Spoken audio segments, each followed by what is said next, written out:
Standing Sentinel, a story told to Remedia. Chapter 2, Episode 1, Arrow, one day after. You're late. Did I miss the surprise? No, I think you probably got plenty of that on your way here, didn't you? Nobody really stopped to chat. And I don't think you get to blow out candles for Happy Collapse Day. Yeah, no cake either. I always preferred the pie. Arrow and Sky are in a clearing just outside the sanctuary, through an ill-tended hole in the outer wall, past the junkyard of decaying copters and speeders, looted decades ago for their SSBs, then stripped for parts, then target practice for rocks, all before Arrow was even born. The darkness of night has given way to a clouded gray pre-dawn. This expanse on the other side of the junkyard is still close enough to the wall for defined footpaths, single tracks of dirt through the waist-high grasses, though the dirt is mostly obscured by light snow. Looking back from where Sky had come, Arrow can still see a faint dispersal of smoke trailing up as it weaves through the snow coming down.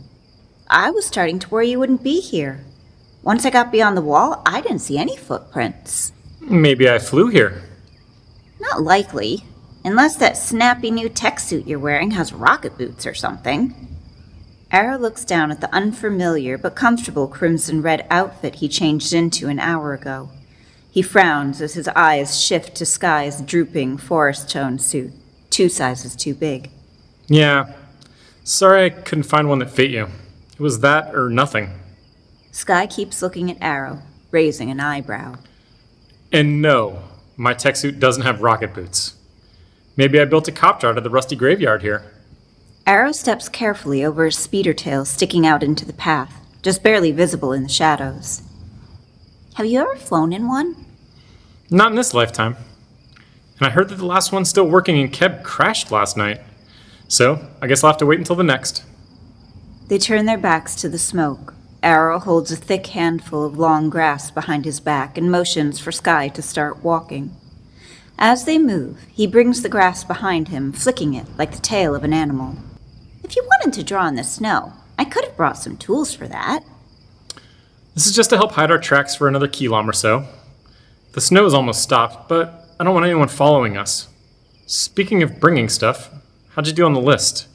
Well, the Orpha and the A-Coal had already lost power, so I couldn't see much, and I passed by the depot, but the broken windows and open door told me there wouldn't be anything left in there. And I was trying to get here by 7, like you said, so I kept moving. Excuses. Gathering like moths to a lit window. Mindless, careless, and useless. Are you calling me useless? That depends. What did you get from the list? Episode 2. Why this way? They come to a Y in the worn trail. The fork bearing left seems to be the continuation of their current path, but Arrow nods right, along the way which appears to end after 20 meters or so, but upon closer inspection, picks back up after a little bit of overgrowth. Why not? Sky starts to walk again. Arrow follows behind, looking down at Sky's boot prints in the snow. His strides are longer, and the cadence of his prints isn't harmonious. I just want to know if you have a reason. For laughs and giraffes. Which one more? Probably more for laughs, though I do hope we see some giraffes. What did you bring from the list? Or are you afraid to tell me? Should I be? Arrow watches Sky scrabble through the overgrowth to the path on the other side. There's no exposed dirt under the snow there, just matted down grass. Arrow high steps through the brush, then lets go of the handful of grass sweeping the snow prints, dropping it where it'll be hidden. He flexes his hand to work out the weariness of holding the makeshift broom, noticing the crisp smell of it on his hand as he rubs it with the other. Well, I'm hoping you remembered my gloves. I remembered everything. I just couldn't get everything. Did you get my gloves? Sky stops at a massive fallen tree over the barely present path. Arrow puts a foot against the side of the giant log, almost as tall as Sky, who uses the foot as a step to get on top, then over. Sky's shoulder pat comes flying back up at Arrow as he comes over. He catches it. I'm a little worried at how light this bag is. I can tell. Sky continues down the path. leaving Arrow by the tree, opening the main compartment of the bag. No sense in worrying. We aren't going back. What I'm worried about is whether we'll be able to make it anywhere else. Sky, you've never been more than a kilom from the sanctuary. The stuff I asked you to bring was important. Don't talk to me like some little kid. Oh no, I have to take helpless Sky with me. I'm the only one with any sense. I only had 40 minutes until the lockdown was going to start, and this is the best I could do. Would you rather be here alone? Arrow takes something out, fastens the pack, and hastens his step. He throws the bag forward to Sky, and a shiny 2-credit chip falls out of the side pocket. Not worth picking up. They walk on in silence. The definition of the path comes and goes. Fading snow keeps everything eerily quiet, other than the birds left on this late fall morning, still singing call and response. A faint yelp of an animal in the distance behind them barely registers as they press forward. I'm sorry.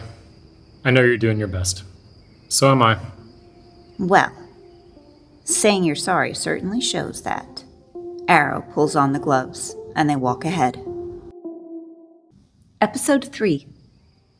Has it ever snowed in September before? This breaks the half-hour spent in silence. Arrow doesn't answer. Sky, dressed from head to toe in green tech gear a little too big for a 13-year-old frame, leads the way. Arrow, a full head taller, broader, and better sized to his versatile warm outfit, follows close behind, but keeps his eyes well ahead. After 2 kilons, any whisper of a human trail has vanished. They stop under a gathering of tall evergreens atop a hill where Arrow can see around them in all directions. Sky sips from an aqua pack. It's going to be dark soon. Are we stopping here? No. After seeing Sky waiting for more of an explanation, Arrow straightens his shoulders, exhales, and comes down to one knee, lining up with the gaze focused on him. Tell me. Tell me what you saw when you made your way through Jenga to Keb. Not much. Between the smoke from the fires and the ments, all the lights being out everywhere, and the snow. Did you see any fighting? Any violence? Sky, who had looked away, snaps back to look at Arrow. What do you mean? There hasn't been anything like that since the reckoning. Wasn't that like 100 years ago? Like I said, the windows at the depot were broken, and it looked like all the food was gone, but all of Jenga's been on rationing protocol for half of the years of our lives, so I didn't think about it. Ro, honestly, there wasn't much to see. That's because you weren't looking. Arrow? Arrow stands back up and turns away, leaning a forearm against one of the towering trees. He starts to speak, then lets out another vacating exhale and is silent. Sky waits for him to be done thinking, and when he is, Arrow manifests a change in tone. Did you see other people? Some. A lot of people seemed in a hurry like me, but most people were moving into their resis, closing doors like they were hiding. And what do you think they were hiding from? Sky holds a beat, then starts walking again in the same direction they had been headed. The snow has stopped, but once they are out from under the evergreen canopy, the overgrowth of bushes and brush makes straight-line progress nearly impossible. I would guess they were hiding from the same thing that's pushing you to get us as far away from the walls as possible. Arrow doesn't respond, but Sky can hear the deep exhales following close behind.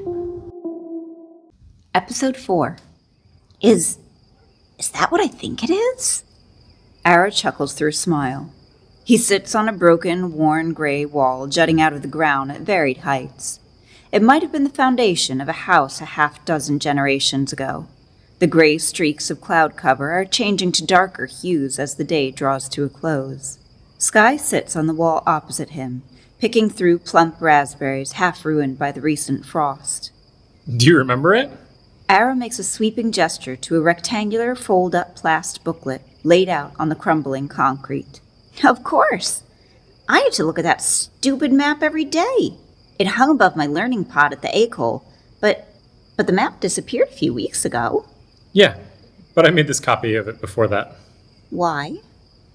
In case I ever needed it. Needed it for what? Like to win an art contest? Arrow ignores this and rises to throw another log onto the small fire built in the corner of the foundation. He returns and gestures to the edge of the plast sheet where he has drawn a large letter with a soft crimson rock. An E? What does that have to do with where we're going? An all red E. I don't get it. As in, I already told you where we were going? Hilarious.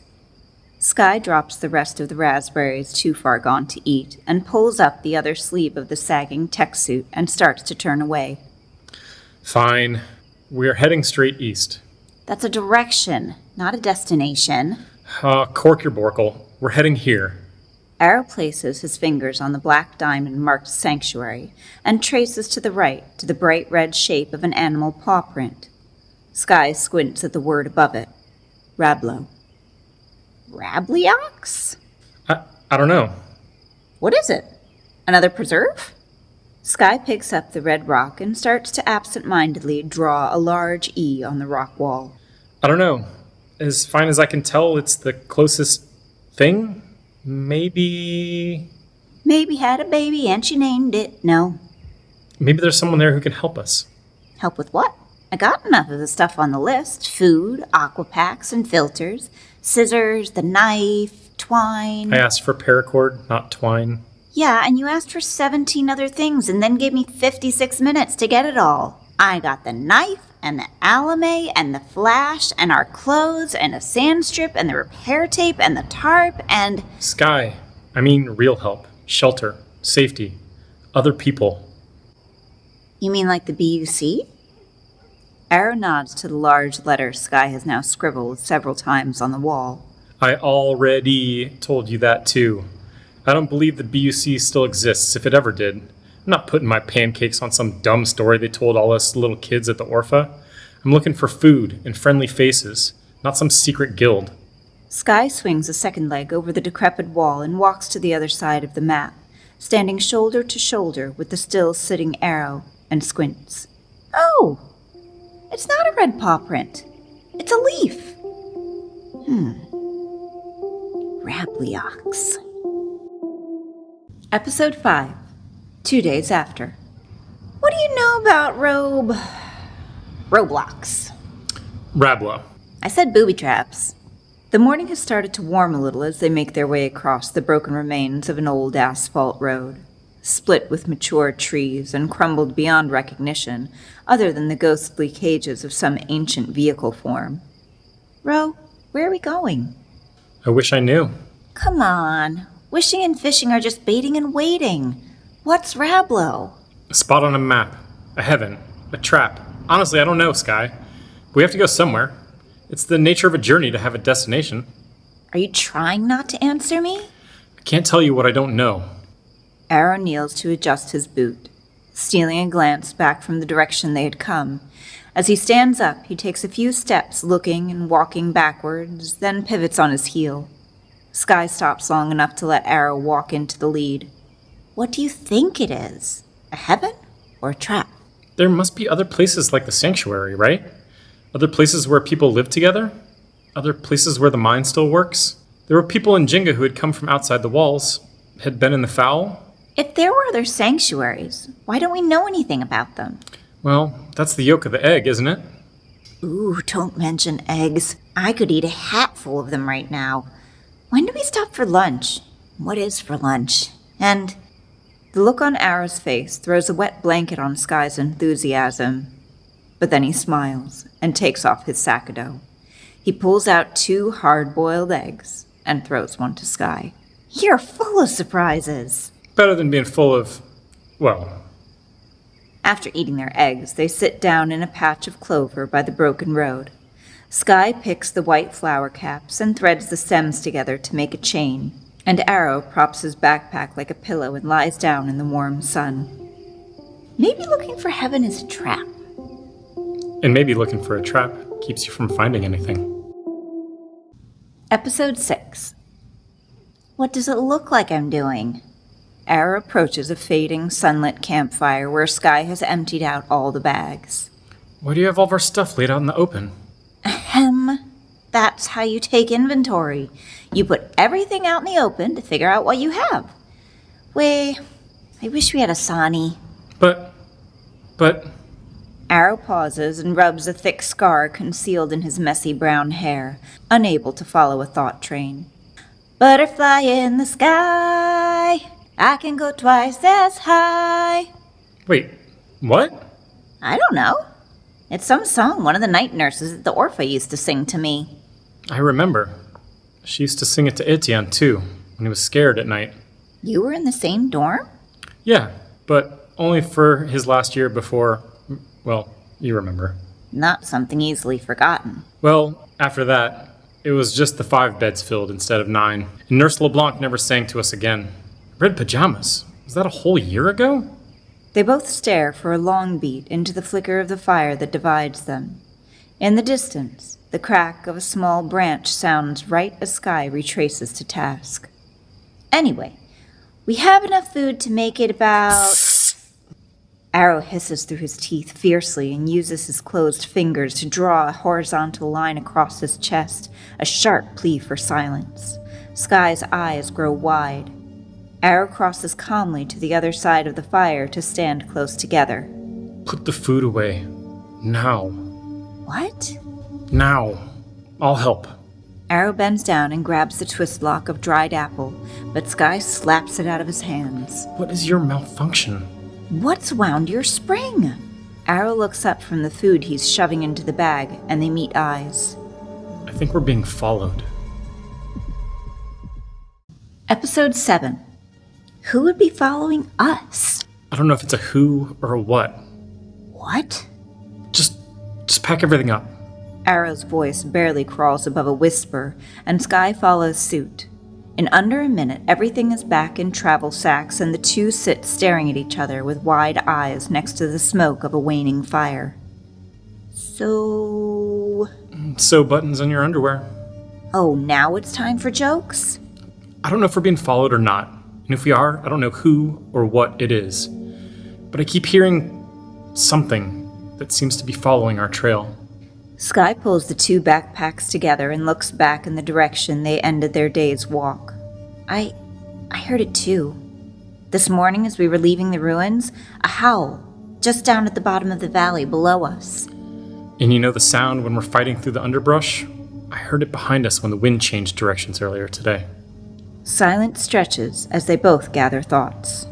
Arrow pulls out a container from his smaller waist bag, throws it to Sky, and then digs in the side pocket for a spoon.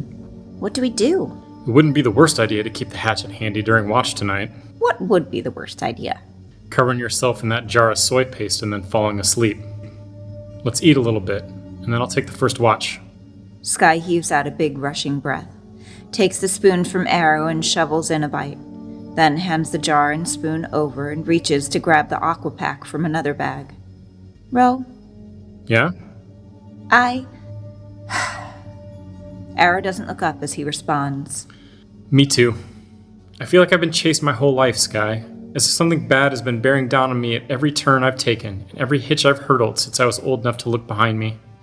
It's impossible not to get dragged down by that. Like trying to run away from an anchor. But here's where I've made peace with the panic, always at my heels. I've realized that fear and courage have to be connected. Together. They are two links in the same chain. And you've had that chain around your neck all your life, right? All of us at the Orpha have. Sky pauses to look down at the permanent souvenir of their time spent in the orphanage, the round red O forever imprinted on the back of her right hand. Every kid at the Orpha bore the same mark, all except Arrow. Well, how is this any different? Episode 8, 3 days after. Maybe it just disappeared. With the sun directly overhead, Arrow and Sky are perched back to back on either side of a massive lone pine tree, standing sentinel on a hill above the grassy clearing in the forest. Sky has the map laid out and is looking ahead, while Arrow's eyes scan where they've just been. Like a magic trick? Like a puff of smoke in one of those old grams? Yeah, what did they used to say? Abracadabra? I don't remember. Maybe we can find another one. Arrow closes his eyes and rubs through his rough-cut brown hair at the half-circle scar just above his left ear. Find another Alame? Where are we going to find a fire starter in the middle of the foul? Aren't there other ways of starting a fire? Rubbing rocks together or something. Arrow pushes himself up and walks away down the hill a few paces, still tracing the outlines of the scar. What is it? I heard it again last night. On watch. Heard what? A whimper. Like something was hurt or hungry. Do you think the wolf stole our alame? I don't think he'd build a fire to cook us. Don't they eat stuff raw? I think you lost it. That's clear as cooled quartz. I told you. I used it to look into my bag about halfway through my watch. Then I put it down in the cook pan before I went to... Before what? Before I went behind the rocks to plant some big brown seeds. I didn't want to wake you up while I was digging the hole. And? And the band canned some sand. I don't know. Bro, I didn't check for it again. Why would I? A long silence stretches between them. Well, I think the night fire is the only reason that whatever is following us keeps its distance. I don't know what we're going to do tonight. I looked for 100 meters in every direction from where we camped. I didn't lose it. I don't know what happened. I'm not making a blame pie. It isn't worth eating, but we gotta find fire somehow. What did you say about rubbing rocks together? Episode 9. This shouldn't be here. Arrow looks out at the water's edge. He sits on a thick, drowned gray driftwood log, an almost perfectly round cylinder other than a twist halfway through the 3-meter length. Sky is picking up rocks and throwing them out into the slow-flowing black water. What do you mean? Do you think someone moved this river here? Like a joke? How long do you think to get across? I don't really want across. And I don't measure my thoughts in distances. Arrow pauses and doesn't quite audibly sigh. Come on, that one was cut! Arrow holds his gaze on Sky, waiting. Fine. I'd say it's 75 meters across, but it's moving très slow. Arrow slides off the side of the rock and paces away from Sky, looking down at his feet and brushing the splayed hair out of his eyes. There's a puzzle coming together here, but I'm missing some pieces. 2 things. Ooh, how many guesses do I get? 1, this river shouldn't be here. There's no water to the east for another 50 kilometers, if I'm looking at the map right. How sure are you that we've been going east? Pretty sure. Chase the sun, the early one. After eating, flee it fleeting. Ooh, that's fun. Where did you learn that? Just something I picked up. Sky's eager eyes look up and back at the sun, or where it seems to be hiding behind a few billowing gray tones of warm afternoon clouds. Okay, an uninvited river. That's weird, but what's number 2? Arrow bends over and picks up an egg-shaped green-gray rock, tumbled some 100,000 times by the river, and rears back to throw it as far as he can. I can't swim. Episode 10. Have you ever seen one? With no fire, Sky and Arrow are closed up in a small shelter next to the river, a once well-built wooden shed, perhaps a ferry house, intact other than a large hole in the roof. Sky lies next to the cracked door, fingers interlaced underhead, looking up at a patchwork of matte clouds, giving way to a star-speckled new moon darkness. Seen what? Arrow turns over underneath the tarp, and still not quite awake to take his turn at watch. Through the last hour, he's shuffled his back over against Sky for warmth. A giraffe. You know, for laughs and giraffes. You said you hoped we'd see one. Have you before? Yeah, about 5 years ago. Oh my quoth! That's amazing! I learned at the Acole that they're not from here. They once lived only on the other side of the world. Where? I don't know. We never learned much about anything other than the area around the sanctuary. I feel like we never learned the full picture about anything, really. Sky pulls up the tarp for a little bit of cover as well. The warmth of the day's sun on the wooden walls is dwindling, though the door, opened slightly to keep a lookout, faces away from the river and the chilly breeze blowing across it. Tell me about it. Them. Them? It was a big group. Families. Babies. They came to the water's edge right by the wall. So they do live here. What were they like? Tall. That's it, tall. Arrow lifts his coats enough to roll onto his other side, shins against Sky's legs. then covers up again. The outline of a howl, the third Sky has heard during watch, travels against the direction of the wind and through the open door. "Ro?" Arrow mumbles in acknowledgement. "I think I have an idea to get us across the river." Arrow is still. "Yeah. I'll take watch a while longer." Arrow grunts and is gone.